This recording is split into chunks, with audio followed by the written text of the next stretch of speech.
You searched how to buy shares of Firstfarms AS, a Nordic agriculture company listed on CBOE EU under the ticker FFARMSCO. This short video explains the process for educational purposes only and is not financial advice. To buy shares, you need a broker. We use eToro as an example to show the steps. After registering, you must verify your account, usually with an ID document, and add funds before you can place an order. Use the platform search bar and type the ticker FFARMS.co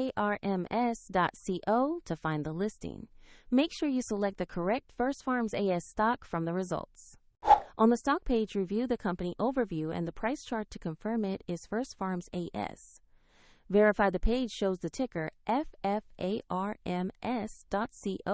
and the exchange as CBOE EU. Click Invest or Trade, enter the amount you want to buy, then review and confirm the order.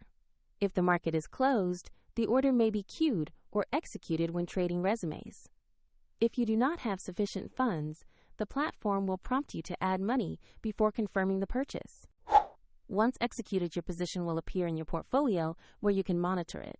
Find the eToro link in the description to open an account and follow the steps shown.